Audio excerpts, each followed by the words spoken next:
Now let's get to the picks. And I'm gonna ask you Let me just because hit. I know how the local people are thinking.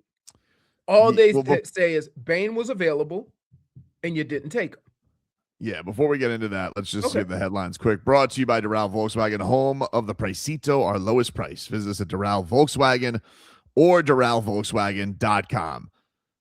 Yeah, like, look, the Dolphins end up taking Kadyn Proctor, offensive lineman from Alabama at 12.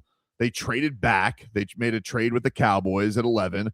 So that was another thing that was interesting about the day with the whole coverage is because with the way that the picks were going, it was funny because I was refreshing like a fiend. And That's what so it is. It's a lot of said the same thing. Dude, my yeah, finger hurts. I keep hitting refresh. I was refreshing like crazy. And it was interesting because the Cowboys traded. We had one guy say they were taking Caleb Downs, but it was like they kept like all the picks kept getting multiple people, and then like the Downs one only one guy was. So we're like, all right, well, let's make sure it's Caleb Downs because we've been rolling so far, but we're not sure. But they end up taking Caleb Downs. The Dolphins pick up 2 5th-round picks. And so we get to 12. And then what happened that was weird is 13 leaked. And so all on the internet, they said, oh, yeah, Ty Simpson's going to the Rams. And we're Right. like, wait a minute. What happened with the Dolphins pick? And so we're all sitting here dying. Like, is Rueben Bain going to be there for the Dolphins? Because Maui Noah, we're watching the draft fall. Carnell Tate goes 4. And we're like, all right, a little higher than we expected. But this is how This it is how it plays out. goes. We talked about this. Right. And so that happens. And then the big one that I think really brought everybody down was the Chiefs traded up to get Delane. And we were like, Right. oh, because I always felt like the way the mocks were going, Delane was going to be like the consolation prize of the top 10. That's the way most people went. So he gets 6 to Kansas City, who was a big, rumored Bane team. So now you're sitting there and you're like, man, if they get past the Commanders, could be sitting. I mean, we were like, maybe the Browns take him because you pair him with Myles Garrett, but probably not. No, they have Alex Wright returning. They had that's why they got rid of Za'Darius to Detroit is because they like Alex Wright. And so he was just hurt. So now he's returning. So they really don't, it really, especially, and you have to think of it this way. Right. There are teams, and Cleveland's one of those teams that need a lot of help, right? And I think even if they would have liked to draft Bane, and I'm going to say that's the same thing about the Dolphins, when you have so many holes to fill, you kind of have to look at it as, okay, look, we need players everywhere, but when you look at our team, we have a lot of kind of depth at that position. So let's go get somebody else. Yeah. So that ends up happening. Then I text you. I was like, oh, man, we may be headed towards the Sophie's choice of Canes here at 11. It looked like it. And then now we know it goes to the Giants. Right. So then we hit 11. The trade happens. They end up taking Downs. And we're sitting here. And there's just nothing. There's just, it feels like forever. Believe it or not, I sent a text way before that they're not taking Bane. Did you know they weren't taking Bane, or you just had a feeling they weren't taking Bane? I just saw like the way the draft was going, right? It just seemed like all these teams that needed help on the offensive line, the way the picks were going, it was like, I better get one of these guys. And keep in mind, there's a lot of guys that will probably be drafted if it would have gone true to form. As far as the picks above the Dolphins, there would have been a lot of offensive linemen that would have been taken beforehand. But if you start taking, those other players, these guys move down. Right. And so now you're thinking, man, the only thing getting drafted is O-line, D-line, a random wide receiver, one running back. Ty Simpson went 13 to a good team. And I'm like, whoa. Yeah, that one is crazy because. But that's remember I told you, that's how the draft goes, man. I know. The draft goes like there's always going to be a team that likes somebody that everybody's like, give or take. So I'm refreshing like crazy. And then I see Yanni Caracas, reporter from WPBF, is the one who's like, source, they're taking Kadyn Proctor. And this is no disrespect to Yanni. I just don't see him break a ton of Dolphins news. Correct. And so I'm just like, I'm hoping he's wrong. Like, I know that's a terrible thing. Like, no. Because I want Bain. I'm not gonna lie. I want Rueben Bain to go to the King. I want Rueben Bain to go to the Dolphins. And so I'm just hoping like hell that Yanni Caracas got hacked. And he did it. He was spot on. He had it before anybody else that I saw on Twitter. And they take Kadyn Proctor, who is a ginormous lineman. He is a moose. You're gonna have to coach him up a little bit. He at times is, but here's what happens with guys like him. He's physically dominant, right? And so a lot of times he goes into a game thinking that I'm just going to overpower everybody. And sometimes he gets lazy with his technique.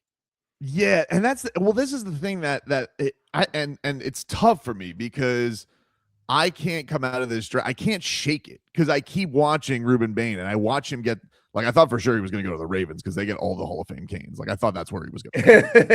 Like, he's going to be a Raven. And they end up taking Vega Ione, who was another guy who was even mocked to the Dolphins more than Proctor was. You know, Proctor was kind of thought more like maybe 20-ish.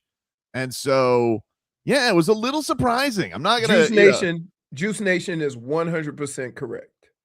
We've been complaining about building the trenches and screaming for the Dolphins to build the trenches. They finally do something to do that, and we're mad that they didn't take Bane. Yeah, but this is the thing with me. Like, the trenches are two sides. Like, it's not like a massive. Yeah, but Bane's not Bane's not what you would consider a trench guy. Yeah, but he's tough. Like, it's like it's one of these things for me that okay, you could still have lined it up and been like, we have our starting line. They don't really have anybody they know can get after the quarterback. Like, they think. But they're having a guy who hasn't gotten to the quarterback in 4 years, and they have a first-round pick who regressed last year. Right. So it's not like it's not like it wasn't a need either. But I think this is what ended up happening because I listened to John Eric Sullivan last night, and it's pretty clear he is a prototype size guy. And the one thing you can say about Rueben Bain is he doesn't have the prototype size. This guy is ogling over Kadyn Proctor's size.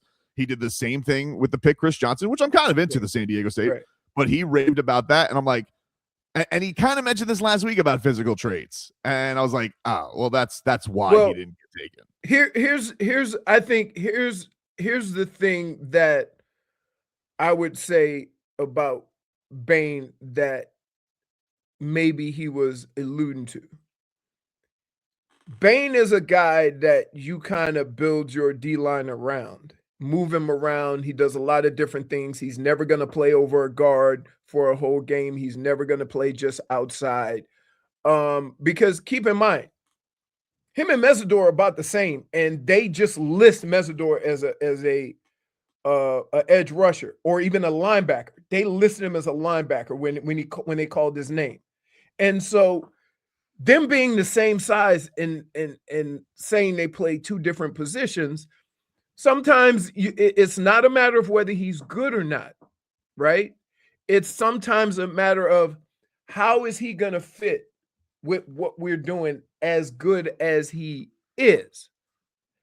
And I understand everybody wanted Bane. I'm not mad. I'm not mad at you. Supposedly they were chanting it at the draft party. They were chanting for him. Huh? Right.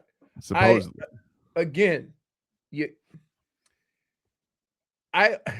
It's a hard thing because I know from going through it and having it explained to me and seeing draft after draft after draft to see how these drafts pan out. There's keep in mind, there's very few teams with the needs that they have that value the same players in the draft.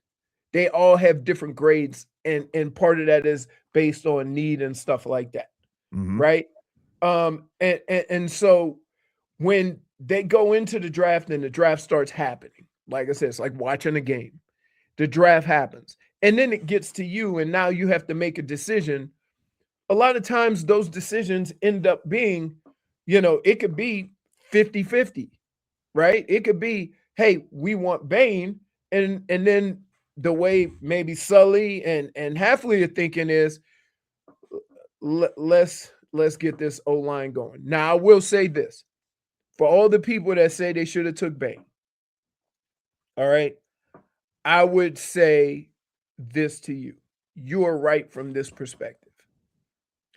One of the things that we overlook is the work ethic, the commitment to the craft, right? And you got a guy that here's a guy, he might be a little smaller, you might not know how you're going to use him, but you know the mentality that he brings to the table, right? It's even harder to deal with if you're a Canes fan, if you're a Baines fan, if you're a Dolphins fan. It is harder to digest when the first words out of the mouth of all the pundits is, yeah, this guy has a tendency to be lazy. Dude, and that's the thing. You see what I'm saying? So, and I don't even, and this is the thing. Doesn't help. I don't want to crush Kadyn Proctor because I don't know him. I want him to have a great Dolphins career. But it's like, even his own former coach is going out there and is like, yeah, he's got all of it, but he's not a self-starter. You need to get the weight in line. And when he talks about Rueben Bain, who he didn't coach, right, and he's talking about the arms, he goes, yeah, well, I haven't been able to see anybody stop him from getting those hands to somebody's neck. And I'm like, oh. And like, that's a guy who recruited Proctor, right? Had Proctor. Now Proctor wanted to leave and then came back. And so said we drafted football Khalil Ware. Yeah, so I don't know, man. Like, it's hard for me. It's hard for me to not be bummed. I get it. They I will tell you this: this offensive line better be awesome. All right, I'm not sitting around here. Well, it better be awesome. Listen, here's what the crazy thing about all this is. The crazy thing about all this is you have, you've done what you said you were going to do, but you don't want to be in a situation where a year or 2 years or 3 years from now that you look back and the guy that you drafted wasn't worth the pick and the guy that you passed on ends up being all world. Yep. Right? That being said, when you have a lot of needs and when you have a lot of needs on a football team and you want to fortify your trenches, I'm telling you right now, at 265 pounds, right? Bane gets to the NFL, he won't be in the trenches until they figure out what and how they're going to use him. And that is the part that if you're a team that have a lot of needs, to draft a guy you're not quite sure how you're going to use him. He's not, when football starts, they're not lining him over a guard. I don't care how good he is. Your right guard is 330 pounds. Yeah, but even like the guy who went I think 17 yesterday, Blake Miller from Clemson, their left tackle, that he abused him as a left tackle against Clemson. Like, right. And that guy's got giant arms. He's a menace. And this is the thing. I think we've learned from John Eric Sullivan, and we're going to probably see through this draft. Dude loves size. He said the same things about Chris Johnson at corner with 27. He likes guys who are big. That is what he's going to go with. Right. Rueben Bain is not small, but he's not big. And I think that that is what this guy wanted to go with his eyes and not his gut. He wanted to go with he wanted to go with what he saw and not with Rueben Bain being, Rueben Bain's notebook of being a monster and blessing people. a new GM's just not, he's not going to believe that. And it may be to his detriment, because I'm going to tell you something. That Tampa Bay war room looked incredibly happy that he fell to him. So question, based on what you know about the guys that play that position, and again, I'm not talking about the production, I'm not talking about the talent, right? One of the hardest things for a GM to do, especially a new one, is when you look at what generally plays a position. And again, not talking about production, not talking about how good. Do you want your first pick to be an exception to all the rules that you have learned? I mean, you understand what I'm saying? Obviously he didn't. I mean, we all have like the back fandom here. We can't, it's hard for me to shake the bias on it. So I know, but that's why I'm not. That's why I'm not mad.